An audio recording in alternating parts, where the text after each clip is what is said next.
Good evening, ladies and gentlemen. I hope you are well, and welcome to another of my vlogs. I hope you've had a good couple of weeks of golf, playing golf in a little bit more better weather. The sun's coming out a little bit, so I hope you've been hitting the ball nice and straight, long, and holding lots of putts.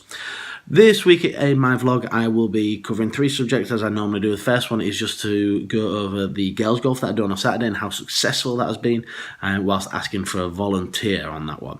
The next section I'm going to do is I'm going to continue my mini-series on the basics and basic preparation for summer's golf. This one is going to be on the grip. Last one, as you remember, was on about posture and stance. The final thing on this week's vlog is I'm going to be talking about my competition that I ran in the last one, talking about subtle differences within the video, and I'll read out the results from that. Okay, so first of all, girls golf, so successful. All right, it's been brilliant. As you know from my last vlog, I put some pictures up. We had 11 girls that turned up, which was tremendous. And I'm very, very, very pleased to say that the last 2 weeks we've had 9 in the first one, and then I think we had 8 on Saturday just gone by. So that is so good that we are growing the game at Hornsey, okay? But it's really good. But what it does is, throughout the course of an hour, which is how long the session lasts, I struggle to get good amount of contact time with the girls. So what I'm asking for is I'm asking for a lady member from Hornsey Golf Club to just volunteer for 1 hour a week on a Saturday between 12 and 1 to come and help me with the session. I need this lady to be able to show the girls the basics of the grip, basics of the stance, posture, ball position. Okay, that's almost a job description as well. Obviously it's not a job, but the main thing that I need this lady to be able to do is make sure that the sessions are fun for the girls. That's key. Okay, the girls are still pretty young, but it doesn't mean that that we can't make them get the golf bug like so many of us have. What we need to do is we need to make the sessions fun so they come back smiling, even if they've hit 20 golf balls, not one of them has gone up in the air, but you know what, as long as they go away and saying I've had fun, that means that we can work with them when they get a little bit older. So lady members at Hornsey Golf Club, your ladies section need you. Okay, come and see me in the shop on Wednesday, Thursday, tweet me, Facebook me, text me, ring me. If you fancy helping out, just 1 hour a week between 12 and 1 on a Saturday, it'll be so good to see you there. Okay, so please get in touch with me. Okay, moving on now. We're going to continue my mini-series. This week is going to be about the grip, okay, and how we hold on to the club, all right? Last week we talked about posture and how to stand. That really does give you, if you get a good posture, good stance, good grip, grip I'm coming on to, if you get a good posture, good stance, you can pretty much hit the ball wherever you want to, okay? So I hope you found that bit interesting. Now, this week we are talking about grip and the various bits and pieces that make up the grip. So the one that most people are familiar with are how we get our hands on the club. The first one, which I'm sure a lot of people got taught when they were beginners, was the simple baseball grip, where the hands just meet, okay, and off they go there, they work as a tandem. We don't normally want to have any gaps in there, in the grip, that is. So we've got our grip, we've got a baseball one, that's the first one, okay. So then we move on.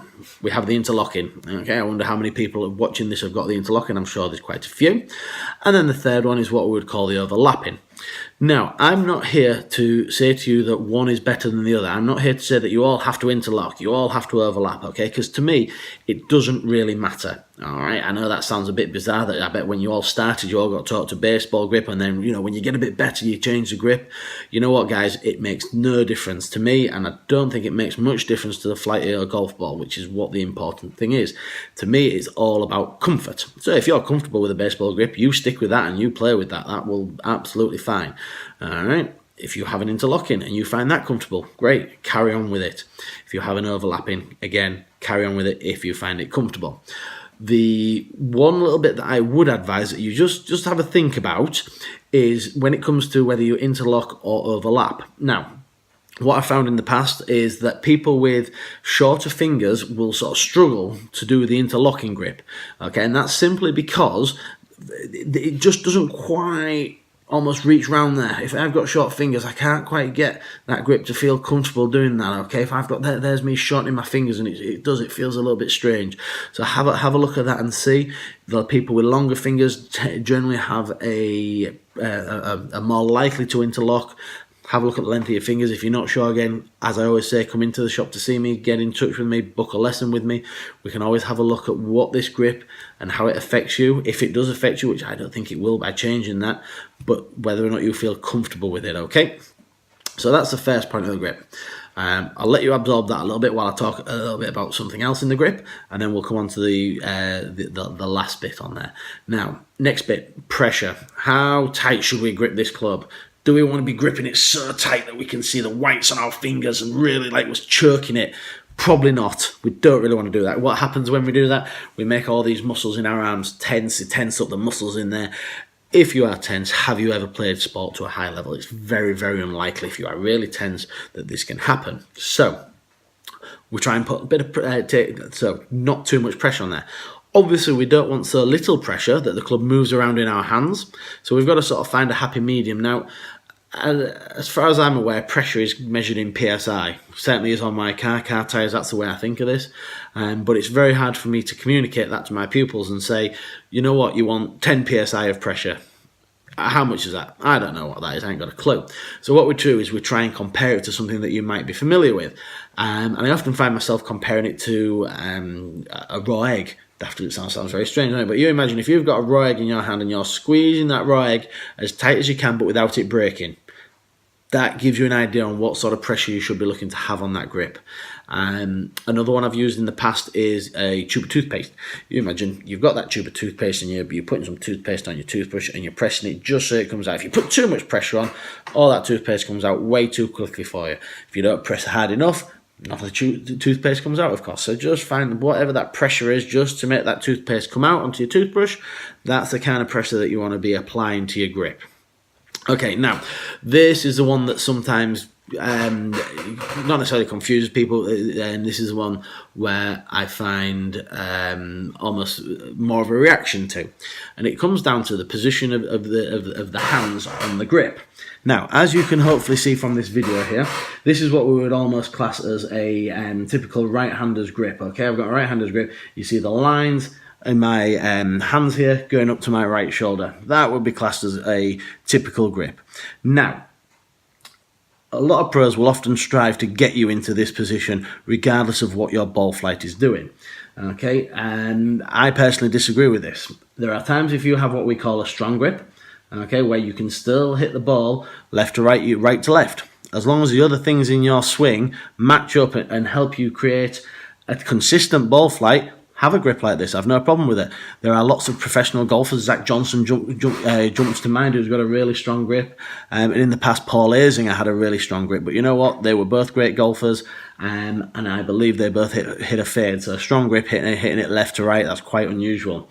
Now, if we go the other way around, this is where it hurts because of the video angle with the camera, but this is where I can now turn it and I can maybe see some knuckles on my finger there.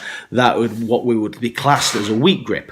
Now again, the tendency is if you have a weak grip that the ball will probably fly, if anything, left to right, because this leads to an open club face.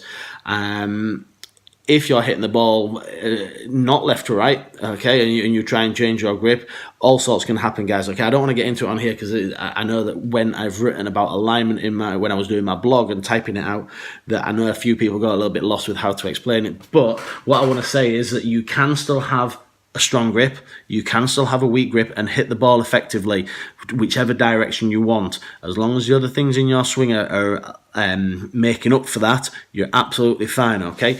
So if you are not sure whether your grip is right for you, whether it comes down to your interlocking, overlapping, or baseball grip, okay, come and see me. If you are not sure about the position of your hands on the club, come and see me. If you are not sure about the pressure on your club, come and see me. That's what I'm here to help for, okay? So check out your grip, get yourself prepared for summer. Any problems, come and see me and we'll go through that, okay? So I hope that you found that interesting. Now, going back to my last vlog, I asked you to spot a subtle difference throughout the video. The reason for that was a lot of people that come to me, and especially when it comes to the putting, fail to take a little bit of what I call care and attention. And a lot of the time it comes down to something like this, okay? You put your hand up here. I can see loads of people about to put their hands up in the middle of the kitchen or wherever they are like I am. But this line on the ball, how many of you use that line on the ball okay, to get orientated to the hole and get it pointed at the hole. Okay, I'm sure there's a few of you thinking, yep, that's me. Now, my question to you is, when you put that down, do you make 100% sure that it is exactly where you want to hit it? Okay, because in my experience, a lot of people will sort of put it down and have a look and go, yeah, that's about right, you know. And to me, that's not good enough. Just about right isn't correct. You need to be a lot more precise with this. End of the day, the hole is just over 3 inches inches wide, so there's not a lot of room for margins of error with this. Okay, 1 degree here, 1 degree there can make a massive difference. So when you are lining the ball up, if you are doing that, make sure you're happy with where it is. Okay, and I want you guys to start looking at your game with a slightly more critical eye and seeing if stuff like that is maybe making you miss putts. Because I think that if people align that and it's slightly, say, to the left of the target or slightly to the right, there's a subconscious thing in your brain that's going to tell you to hit the ball along that line, because that's kind of why you're using it. So check on that. Okay, now I tested you all to see if you were keeping an eye on your care and attention, or more to the point, your attention. See if you were really paying attention. Now, the difference between the two videos, if you watch, I start off in my kitchen, and then I miraculously go to the Hornsey Golf Club range, and then I come back here, okay? The difference that changed was the colour of my shirt, guys, okay? I had a few people saying about my hair being different and all, you know, bits and pieces like that, but go back, have a look. I'll put a couple of screenshots on so you can see, but my shirt is different in the two sections of the video, okay? So care and attention, just by looking at a little subtle change like that, what it can make a difference. Same with your golf ball. Check if you are paying care and attention to where that's lined up. Same as with your grip, make sure you pay care and attention to that, and I'm sure if you do, you will get some better scores, guys. Okay, so that's me done for this week. I hope you found this interesting. Okay, like I say, if you want to volunteer, ladies, to come and help me at the Girls Golf Rock sessions, I'd love to hear from you. Check your grip, interlocking, overlapping, baseball, doesn't matter, whatever feels comfortable for you. Strong grip, weak grip, neutral grip. It's all about what the ball does, guys. And finally, pay care and attention to what you're doing on the course, okay? Thank you very much. Have a great golfing week, and I will see you in a couple of weeks' time. Thanks a lot. Bye-bye.